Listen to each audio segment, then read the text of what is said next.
Namaskar. Hello and welcome to PGurus channel. I'm your host, Sree Iyer. Apologies for the slight delayed start. We had some technical difficulties. Everything is sorted out now. Let's welcome our guest of the evening, Sumit Peer. Sumit ji, Namaskar, Ram Ram. How are you, sir? 𝗤𝙧𝙤𝙀𝘆, Radhe Radhe, all good and fine, sir. Very kripa of Lord Mahakal and your Ashirwad, sir. And namaskaram to all the viewers. Thank you very much. Sumit ji, today there's an ongoing debate about what is really controlling the world. Is it war economy? Is it interference in others' affairs? Or is it religious conflicts that have become, every day we are having street fights everywhere. And if you look at all these things, these appear to be at cross purposes, yet there appears to be something like a hidden hand that is directing the world towards a certain end. And the interesting thing that if you take, for example, India's recently concluded elections, everyone said that it was going to be a cakewalk for the BJP. It did not turn out to be a cakewalk. As a matter of fact, they came very close to winning just by giving some false promises. But how does this kind of a situation manifest itself in the other elections that are going to be coming soon? UK, for example, is immediately up. So there again, we are saying that it's going to be a walkover for one party. And what does it mean? To kind of unravel this for us a little bit as to what could be the driving force for all these things. Ganesha, let's do the Sri Ganesha of this broadcast of vlog. The important point remains, Sri sir, that we are in a connected world. We keep on forgetting one basic thing. Our world is connected, our economies are connected, our livelihoods are connected, our jobs are connected, our production lines are connected, and even we share the common resources from the whole world. You know, Americans get coal from us, we buy oil from Russia, we buy arms from them, the software is exported to Americans, we buy something from UK, we buy something from Ukraine, and that is how the world economies are. Now, when the world is connected, in the connected world, it's like a marriage. You know, in a marriage, you get all the advantages, but also you get some disadvantages. You have to manage some things and temperaments. Now, what is happening? As long as it was things and temperaments, it was okay. You could have just managed them. But eventually, what has happened? There's a vested group which has formed, which has taken place. They believe that keeping the world busy and keeping the world on its toes is the best way to control the outcome of the world. It's like an Achilles heel. If I can inject, for example, if my body might look strong and all, but if a virus like COVID, which is not 10 grams by weight, which infected the whole world, 8 billion people, not even 10 grams by weight, but it could disrupt the whole world. Now, there are people who have designed those things, so there are people who believe that these things can be perpetually used to stop the world and control the world. The idea is not now to stop the world, the idea is to control the world. Now, if we'll try to talk in the current geopolitical context, what is happening, and try to relate it, how this is happening. Now, if you look at some most important thing, where is all the conflict in the world today? All the conflict in the world is today around religion. Religion is one single reason why there is all the conflict in the world. What is conflict in the Arab world? It's religion, right? What is conflict between Israelis and Arabs? It's religion. Let's face the fact. Let's be honest about it.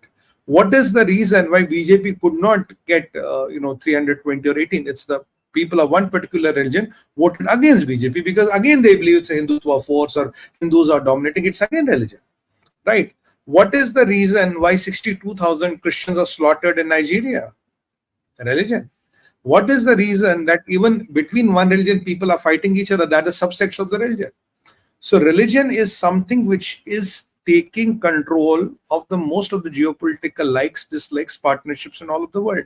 And Sri sir, we may not like it, I might sound hysterical, but you will very soon see another few years, the world will be completely divided on the religious lines. The conflicts and the economies will be set on the religious lines, and the new age conflicts are going to be driven by the religion because that's what is happening ultimately. Let me take you back to Israel. Israel says that we are now ready to fight Hezbollah. Right? Lebanon. What is this conflict about? Because Hamas and Hezbollah thinks that Jews cannot exist, they need to be eliminated. Right? This is my religion. I think you need to be eliminated. There'll be no din of Qayamat or the din of justice till the time any Jew survives on planet Earth. My religion thinks like that, so I have to kill you all. Now, Jews have to also survive. They can't be the stink ducks. What is the problem between India and Pakistan? Sir, let's be upfront today. What is the problem between India and Pakistan? It's religion. The country was divided on religious lines. Muslims don't like Hindus. Hindus are not very comfortable with Muslims, and still that conflict is happening. Though the country got divided, Muslims got 1/3 of the land with a very small population, and majority of them still live in India, but still there's a conflict which is going on. It is on the religious lines. If you look at Azerbaijan, Armenia, religious lines. If you look at the most of the conflicts which are happening or shaping up the world, it is on religious lines. And let me take you very recently to Mr. Anthony Blinken. What does he say? He says that in India, minorities are being booked under stringent anti-terror laws, and the conversion laws are made more stringent. So when demographic invasion of India is happening, then some people are going to come and change the demography. Mr. Anthony Blinken says, look, minorities are not treated fairly here, and the anti-conversion laws have been made stringent. People from the minorities are booked under UAPA. I want to remind Mr. Blinken, who are the people whom you have killed all your life? Which is the religion which you slaughtered all your life? Isn't it true that all your bombings and all have happened around the Islamic world? Which country has killed maximum Muslims in the world? It's America, United States of America. And did you find weapons of mass destruction? No, you did not. And whom were you killing in Afghanistan, Syria, Yemen, everywhere? And I don't blame you for that. This is what you thought you did right in national interest, and rightly so. No problem in that. But how are you saying that in India, because, we are targeting our minorities, we are trying to book them under UAPA? Now, if there's a terrorist, what do you expect us to book him under? For pickpocket, for doing this petty offense? We'll book him under UAPA. So where is the problem? And why convergence or anti-conversion law in India is a problem of the United States of America? And on the same time, Mr. Blinken says, oh, let's celebrate the Friendship Month. We want to celebrate the Friendship Month. You are our most strategic ally in the world. Most strategic ally in the world, but I have problems with you. Now, let me take you to United Nations. United Nations, UNHRC says, people like, what is her name? Kya naam hai uska? That crazy lady. Kya naam hai uska? Sachin bhai, what is the name? I can't, this just slipped my mind. Arundhati Roy. Arundhati Roy and the other chap, Shaukat Zaman or whatever his name is, that you cannot book them under UAPA law. It is not fair. Now, UNHRC, which according to President Donald Trump has called it cesspool of bias. They are very concerned about India, what is happening to Arundhati Roy and what is happening to Shaukat Zaman, but they are not bothered about 62,000 Christians slaughtered in Nigeria because they are Christians. But that is not a concern. Well, when the Kashmiri Hindu exodus happened, this UNHRC did not open its mouth. When Karana happened, they did not open its mouth. What happened to Yazidis? Their women were slaved, raped, and sold in the mandis to the brothels of the world. Well, UNHRC did not utter a word. It's only when there's a particular country and a particular community and a particular geopolitical interest you want to utter a word. I'll come to you why this is all happening. So this is one. So religion is becoming a thing where the conflicts will happen, where the differences will happen, where the alliances will happen. Shias and Sunnis are not the good buddies, but Iran and Saudis decide to work together because, we have to settle our scores with Jews.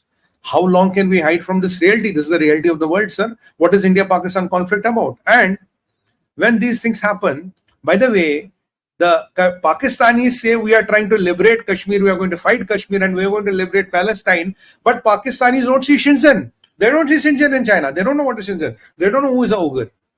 Again, religion here is a matter of political convenience. When it is politically convenient or geopolitically advantageous to you, pick up the religion and screw somebody's happiness. If it is not, you will not talk about it. You will just keep quiet. Why Americans are not talking about ogres? Why they are not talking about the 62,000 Christians who have been slaughtered in Nigeria? What about those girls which were taken sex slaves and not given out still? A lot of them even have kids now, and we don't know where those girls are. Is anybody talking about them? What about those child soldiers which have been pushed into the war? Is anybody talking about them? What about the narcotics and what about the drugs which have been propelled everywhere? What about that conspiracy of cutting out a separate Christian state in India, in Manipur? There was a controversy around that. So again, religion is used to pick and drop as and when it is convenient to you. And some people think by controlling the religion and religious narratives, they can control and twist the world and twist countries like India or anybody else. I can just wake up and say, look, you are not handling your minorities properly. And yet we have the second biggest Muslim population in the world here. Maybe it will be number one in some course of time. Right now it's second biggest, and we are alleged we don't handle our minorities. Mr. Anthony Blinken In last so many years, Hindu population is depleted by 8% and Muslim population has gone up by 43%. Name me one country in the world where Muslim population has gone up by 43% and the majority population has dropped by 8%. Yet, US, India are doing atrocities to your minorities because one Shaukat Zaman or somebody is charged with UAP that you are doing atrocities to your minorities. I'm talking of 24 crore Muslims here. Right? This is how the game is planned. Second thing is I want to talk, because we don't have a lot of time today, is conflicts. Sir, today conflicts are engineered, conflicts are designed, conflicts are a never-ending business. There are a lot of people and other parties in the world who don't want conflicts to end. And let me take you back to Russia, Ukraine. Now, when the BRICS summit happened, Putin says, I want to end the conflict between Russia and Ukraine, and which is good because Christians, I don't know what the hell is wrong with Christians. Why are they busy killing each other? Well, they have much bigger problems to handle. But anyway, their call. So this is what the Putin said. 2 days back, NATO chief says, look, this war is not going to end. We are not going to end this war. Couple of days back, Zelensky visits United States of America. What does he get? $60 billion for 10 years to continue the war. This is United States, $60 billion. Continue the war. Keep on killing each other. Right? Pope. The respected Pope is silent. He's not bothered about Christians killing each other. He was a part of the G7. I think he was a part of the G7 as an honorary member. But when it comes to these people killing each other, he doesn't want to be a part of it. He's a part of the G7, but he doesn't want to put his foot down here. Not only that, President Donald Trump says Zelensky is the best salesman in the world because whenever he goes to any country, he gets billions of dollars to kill and to, loot and plunder. And what is happening in Russia? I'll tell you one important statistic. Russia has only 5 million able-bodied young men left. Keval 5 million. 5 million, 50 lakh. Now Russia has to decide, do they want to put these people here or do they want them to golden build Russia? Russia has already lost around 500,000 people. Well, that is what the estimates say. And most of them are young, able-bodied men which they have lost. So this is the out of the war. And now what does Zelensky say? Zelensky says, okay, let's do a summit in Switzerland. But what does Russia tell China? Says, look, buddy, China, you are not going to go there. So China boycotts. Say, I'm not going to go there. India goes there, and what is the agreement? Let's end the war. Okay, good, let's end the war. But how do we end the war? Okay, Russia has to return all the territories, have to move out all the forces, and even return Crimea. Well, that is not going to happen. So is Russia going to return the territory? Is Putin going to give you Crimea after having 500,000, 500,000 people dead? No, he's not going to do you. So basically, you don't want to end the conflict. Whichever way you look at it, if you look at the position of Putin, if you look at the position of Zelensky, if you look at the position of NATO chief, they don't want to end the conflict. And recently they have been saying, okay, let's get our nuclear weapons ready if at all we need it. So you want to burn down the world because there's a lot of things, there's a lot of industry, there's a lot of money, which world changes because of the conflicts. I can bet you one thing. If Russia-Ukraine stops, you will have a big war starting in Middle East. It's a matter of time. You might see Russia or Ukraine stop. By that time, the big war of Middle East would have started. Then you will have Azerbaijan, Armenia starting. You will have Turkey, Greece starting. You will have India, Pakistan, possibly a flashpoint. You will have an India-China flashpoint. You will have many flashpoints which will keep on happening. They will not stop, sir. Because it's like a musical chair. One stops, second comes up, this stops, second comes up. Then I'll go to the why, what is the reason of it.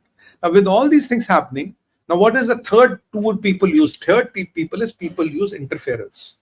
I want to intervene in your internal affairs and cause and stir the pot.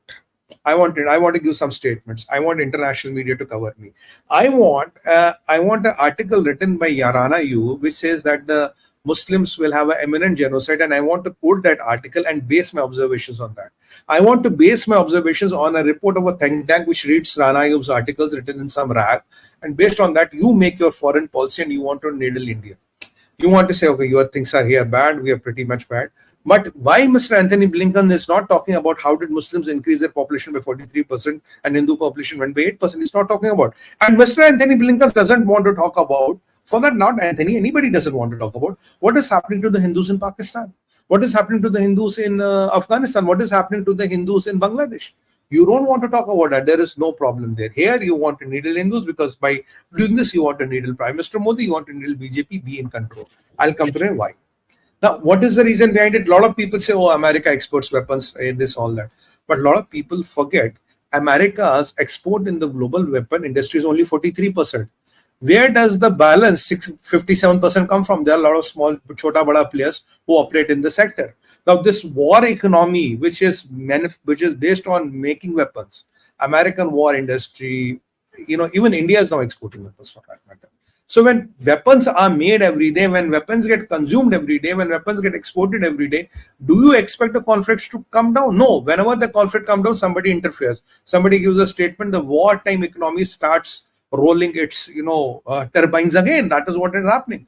So it's a very complex thing. You start with the religion. You come to, you come to this creating conflicts. Then you have the interference.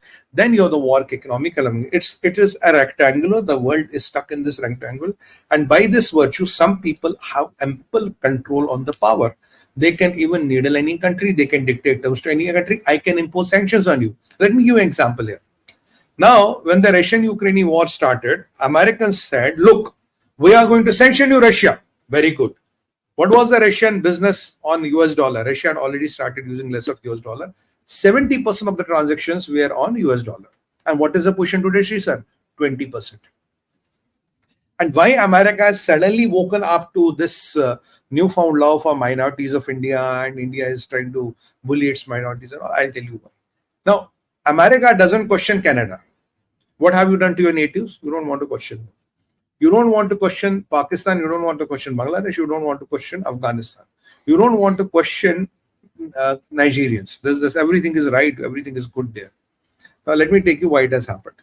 I want to bring in a point. You want to make some point, Ji. Viewers, for some reason I can't explain, this program notification has not reached many of you. So we are having an unusually low traffic. May I request all of you who are now logged in to like this video? Just a request, because this is very surprising to me. We actually rescheduled this program so it will not clash with the upcoming final between India and South Africa. And yet we are seeing that notification has not gone out. Just a request to all of you to like this video. Over to you, sir. Thank you.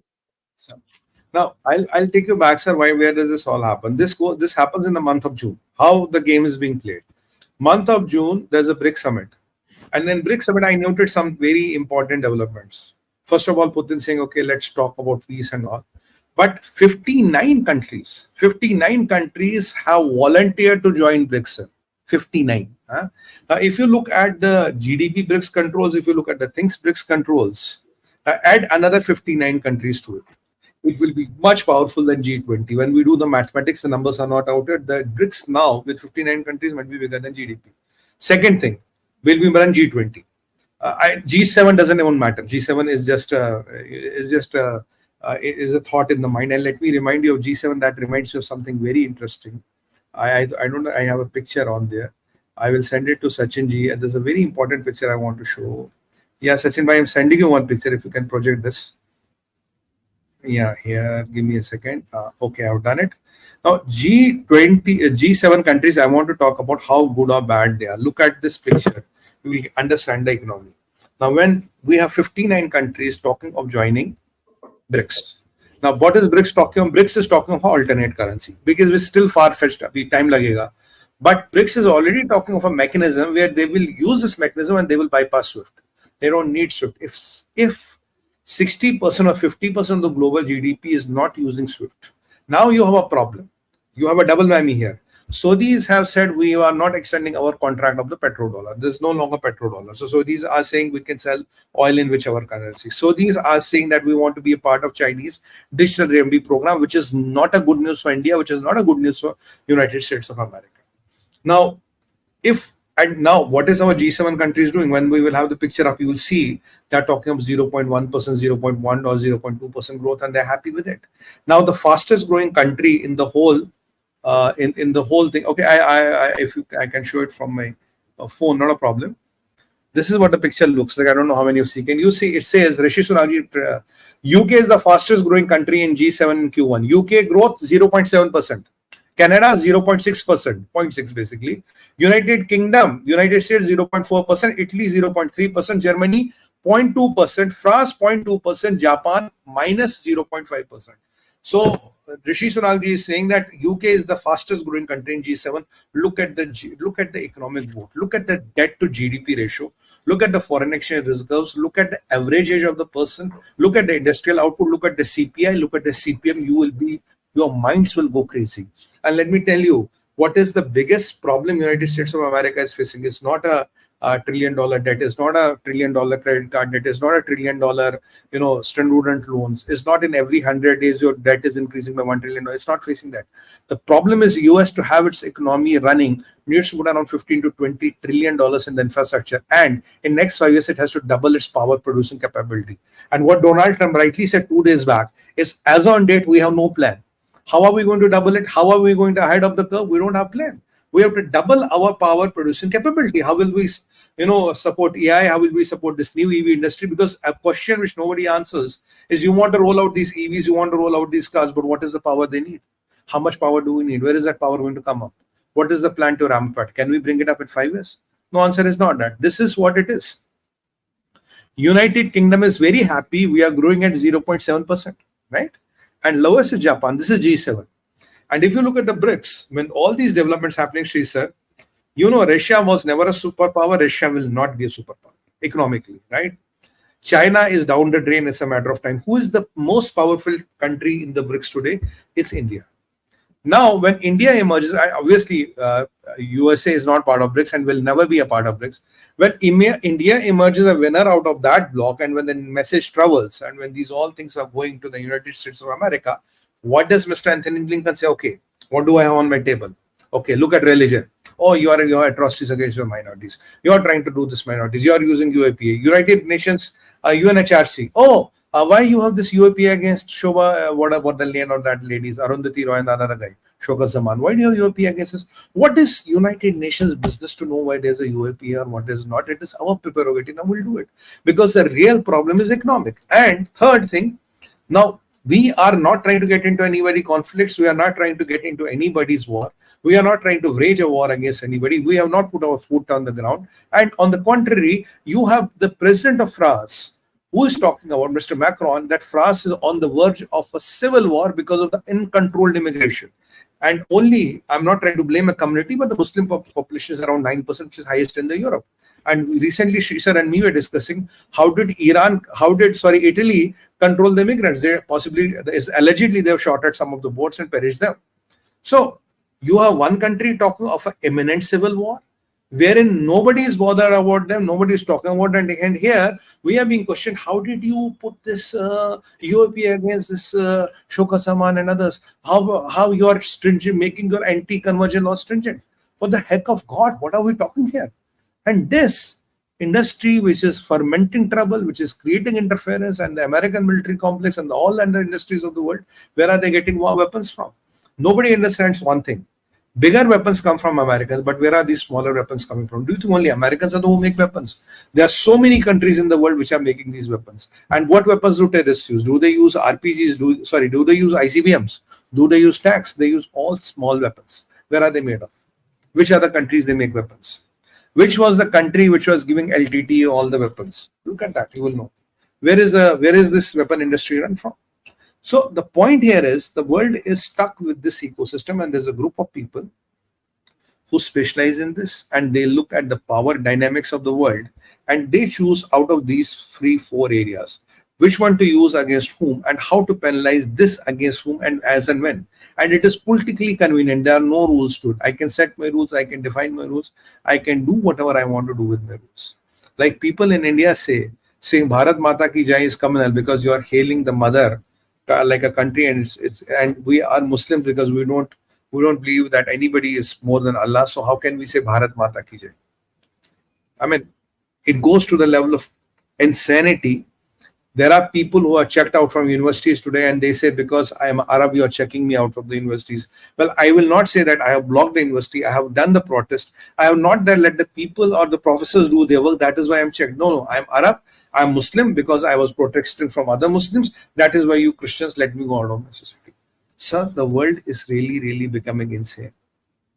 Things and the power dynamics are changing. And the people who are able to control these 4 things will be able to control the world. So I'm not even mentioning deep state here because deep state's interests are mainly economic. These people interests are political, they're geopolitical, they're religious, they're wherever. And you will very soon see that the world will start getting divided into camps. By the way, one more interesting thing came to my mind. Pakistanis are requesting Americans, sir, kindly give us small weapons and big weapons because we want to run that Operation 𝗣𝙬𝙤𝗀𝘅 or whatever. I don't know what crazy name they have given. That is basically, that is operation for the stability. And where does the operation come from? Operation comes from China. China said that if you want the CPEC or CPEC plus investments to come in, you have to make sure there's law and order and Chinese citizens and Chinese engineers are protected. You have to ensure the safety. Pakistanis played this game so that they don't have to return the money to Chinese. But Chinese have said, okay, we put the hold. And what did the Chinese do? What did the Chinese do 8 years back? All the joint meetings which used to happen between Pakistan, annual summit between Pakistanis and Chinese, they used to say Pakistan is our most preferred partner in the region or the most strategic relation in the region. Now Chinese in the latest statement have said, dropped the word most. They have said is a strategic relation in the region. They have not used the word most. So what are they saying? Okay, you protect our engineers or we have to put our boots on the ground. Pakistanis want to put the boots on the ground, but Chinese want to send a couple of battalions. So what Chinese seem to have a small gap here. Yeah, go ahead. Please go ahead. What Pakistanis are missing? Pakistanis saying if Chinese send a couple of battalions on the ground, so we lose country without firing a bullet. But Chinese are not going to leave. So what is they saying? Okay, let's start an operation because for the interest of Chinese, let's kill our own population. Let's kill a few 100,000 Muslims. And I've been saying this operation was not against Pashtuns. This will be directed against Balochis. And now if you look, that is exactly what is happening. Operation is being directed against Balochis. So this whole thing is happening. But and the operation is run for Chinese, for the Chinese money, for the Chinese investment to come, and Pakistanis will be killing more Muslims on the behest of China. And what are they saying to America? Oh, Mr. America, we want to run this operation. Can you kindly give us some more weapons, small and big arms? For the heck of God, why should America give you weapons to kill your own population for Chinese interest? But what do Pakistanis want? They want the American skin to be involved in the game. They want American skin to be involved in the game. Why should America give you weapons? Look, Mr. America, in Balochistan, in Gwadar, if you want that airbase which you will use to bomb Iran and fly your drones and all that, for that we have to kill these people. If we have to kill these people, Chinese will give us money. If Chinese give us money, we need arms and we need small and big arms. So can you do me a favor? Can you send a couple of plane loads of arms so that we can kill them? And when tomorrow these arms are caught, what will we say? Oh, this is the American arms which killed the Muslims because America wanted Muslims to be killed. We never wanted Muslims to be killed. It's America who wanted Muslims to be killed. But Pakistan will never say, I got the money from the China. I got the mandate from the China. And China told me for my engineers, handful of engineers to be safe in Pakistan, go ahead and kill Muslims. It's a license to kill. Balochis is a license to rape women and slaughter innocent lives. That is what is happening. Again, in the name of religion. So this economy, this tango of four, wherein you have religion, you have conflicts, where you have interference and war economy, they are keep on going, and the people in the power know if you have to squeeze anybody, if you have to control anybody, just use a permutation and combination of these four, you will be able to do your job. If that was not true, Russian-Ukrainian conflict would have ended up by now. Why does President Biden need to give Zelensky $60 billion and 10 years of support? Okay, go and kill more people. I give you 10 years of support. It is atrocious. If you want to stop the war, President Biden, you have to just stop giving him the weapons. The war will stop. Putin has already told you, I want to stop the war, but what are you doing? You're responded by giving $60 billion more of American hard-earned taxpayers' money to Zelensky. Who does this? And today, America is on the verge of losing dollar as the international reserve currency. Imagine these countries join, 59 countries are part of BRICS, and some kind of a currency shapes in 5 years, 10 years down the line. What is the plight of dollar? Or what is the plight of America? There is no petrodollar, the reserve currency might be something else. And you here see that India is the only country who is going to benefit from this. So that is how you started playing the game with India. So India is the part of your Indo-Pacific Command. There is no Quad without India. India is the most strategic partner. But yet India, we have a lot of concerns about your conversion laws and against putting UAP against your minorities. So where is the world going? Is connected world becoming the curse of the world? Or What exactly is happening? We have no idea, Sree sir, how it is happening. And as long as these four things are there and people who can control these fields, the world is never going to be a peaceful place. Even if you want to live in peace, there are people who will come and screw your happiness, will not let you live in peace. And people have started playing blatant games. Pakistan is asking Americans, give me weapons to kill a Muslim because Chinese wants me to Muslim to be killed. Why? Because I want you to give your airport. This is what's happening. And they will say, we are fighting a religious war, we are doing jihad, and it's in the name of Islam, and it's in the name of Sharia, and it's in the name of whatever. And so these, what are they doing? So these, when they had this recently Hajj, the things were so poor, we have 1500 to 2000 people dead by the heat wave because there were no arrangements done. And there are Muslims who have paid a lot of money to be there and to do a Umrah or the Hajj. But that is happening. And is anybody talking about that? Has Mr. Anthony Blinken questioned, so these, what about your arrangements? How did you leave 2000 people dead in the sun? No, they have not cost. What about those laborers who were killed in making those stadiums in Qatar? How many labor got killed, sir? Is anybody talking about them? 6, No, nobody is talking about. Bhul gaye, sir. We have forgotten them. So this dangerous mix is used as in the proportion and quantities what suits you. As well as this dangerous mishran or the mixture lives, and the people at the helm of affairs have the liberty of using it at their will, the world will never be a peaceful place. That is the point I want to make today. And these all things, if you look at BRICS, if you look at Pakistan, if you look at Zelensky, if you look at Russia, if you look at Saudis, if you look at US, if you look at India, if you look at what is happening in Iran, if you look at all the things, and even now I'm coming to know there are some people in Iran who might be collaborating with China, my sources tell me, and with Pakistan to disrupt Amarnath Yatra. We have made a short which we uploaded today morning, sir. So what is happening in this world? Who is going to trust whom and who is not going to trust whom, and where the world is going to end up as? This is the point we want to draw home today. And players will change, eventualities will change, but the game will remain the same. Namaskar. Thank you so much. And viewers, I have some news that I'm trying to verify. My good friend Savio is being attacked. I know about it. Yeah, so looks like he was riding a motorcycle and they tried to do a hit and run on him. He has filed a police complaint. It's become an FIR now. The problem is, speaking the truth has become hazardous to everybody these days. And I hope he's fine. I have not responded. He has not responded back to my request. I've spoken to him. Okay. Sir, in the day, I got this text from Savio. I immediately called him. I said, what happened? What I know, Savio had gone to drop his daughter to a college, which is 7 minutes from his home. He was on a bike. While there was an intersection, he stopped. There was a car which came in. Usually in Goa, they will stop and all. So they stopped, the car stopped. So then he thought that the car has stopped, let me cross over. When he started, suddenly the car comes and hits him and he's down on the road and the car runs away. If it's an accident or some mistake, he has pain in the ankle and he has got some injuries on the left side and he's on rest, then all the people advised him you should get a FIR done because it doesn't look to be normal. When you stop, the car stopped, right?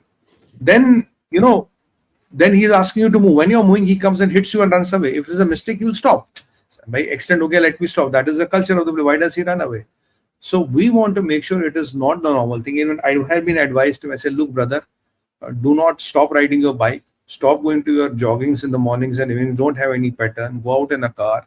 And that is why all the people insisted that you should have a FIR registered so that the intelligence and all can see it is an accident or it is kind of a hit and run thing.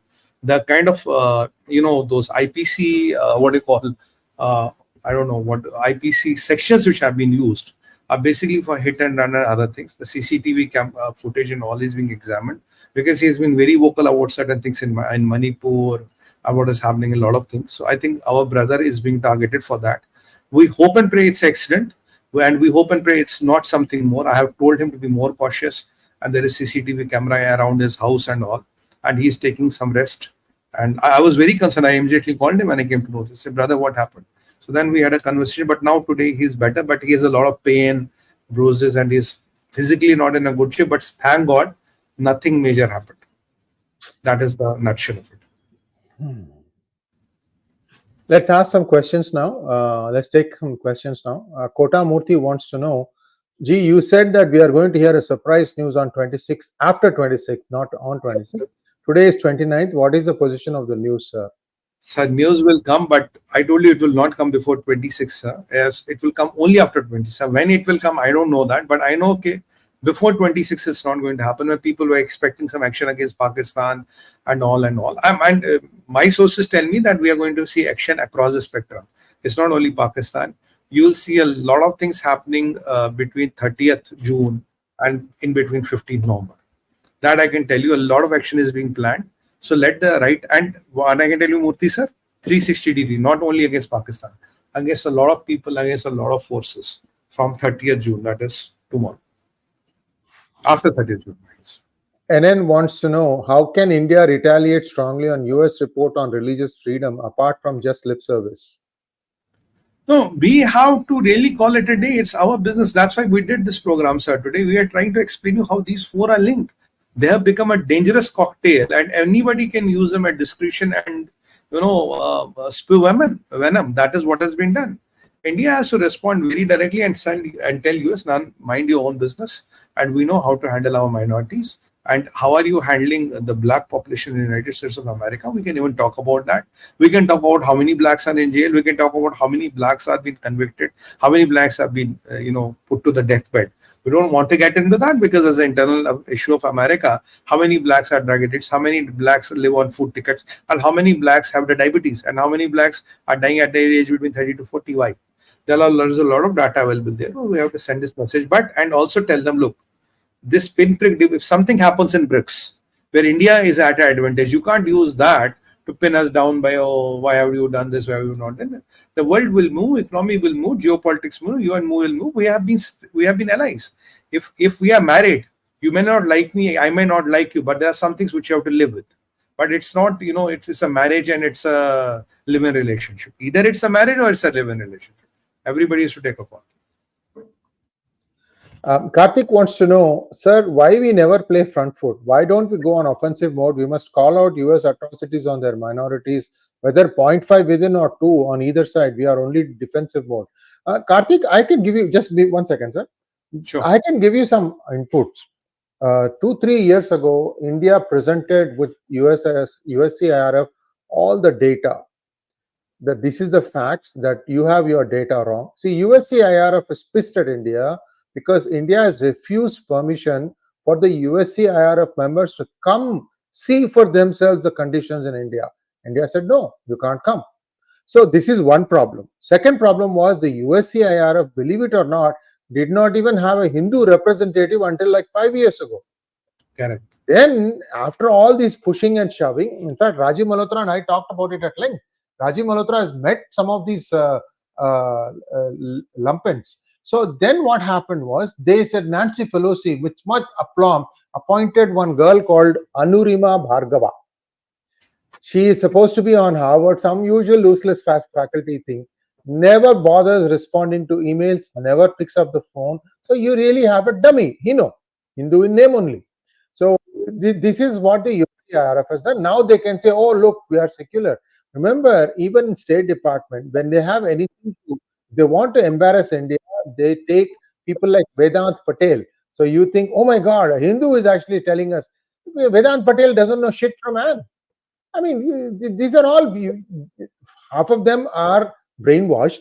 The other half don't bother to read the data, and everybody has a narrative. In fact, the Department of State is one of the most conflicted organizations. It's been infiltrated so much. There you go. So this is May 18th, 2024. Yeah, absolutely. So this is not unknown. I have said this many times. So why do you care what 𝗎𝐶 IRF writes or right? India told them where they can go. They have said, you're not welcome here. So what they now do, they have all these plants, left-leaning left lumpens who will keep on writing nonsense, and that's what they pick up and then go from there. That is their source. Most of the people who write are actually Pakistani Americans who've been brought up on India hatred. I mean, these people have nothing to do. In fact, you give them work, they can't work. They don't know any skills other than writing a few good words in English. That doesn't get you jobs, especially when you're lying through your teeth. This is the situation today. So nobody cares. Okay, Nobody cares. And right now, there's a huge manthan going on in United States because the Democrats are saying, Biden, step down. Because, the margin of victory of Trump among Democrats, 2 in 3 Democrats are saying Trump won the debate. Not among Republicans, not among the US population. Among Democrats, they are saying 2 in 3 are saying that, hey, listen, this guy, Trump has won this debate. So I haven't put out a monologue on this because I'm waiting to see what's going to happen. Something has to happen. So we'll wait and see. Next one, please. Did you want to add to that, Sumitji? No, sir. Perfectly. I mean, you have answered it the best, because I just want to add one line. It is not problem when these people say, when Anthony Blinken makes a statement, that is what catches some traction here. We have to rebut that statement. These people can keep on coming to whatever reports, and we have to understand these are all political. He wants to use this pinprick diplomacy here, idhar thoda hilane ke liye. I will live with it. Develop a bit of thick skin. I mean, this ambassador Eric Garcetti was 2-term mayor in Los Angeles. That he thinks it's a big post, that he needs to have bigger national interests. Probably he could not get anything useful in Washington DC. So they said, Chakar Banja, ambassador to India. So he is sitting in India now, and he is again talking politics. So you have to look at all these antecedents also, where these people come from. He's not a career diplomat. Sometimes the career diplomats will, weigh their words carefully and then make statements. You get a career politician as an ambassador, this is what you're going to get. Next one. And these people are writing their articles based on what Rana Ayub writes. She's their favorite. This is the only epitome of truth and justice in India. Yeah, she's a thief. She collects money for COVID relief and enriches her father, her mother, herself, and her sister. And when caught, starts screaming murder.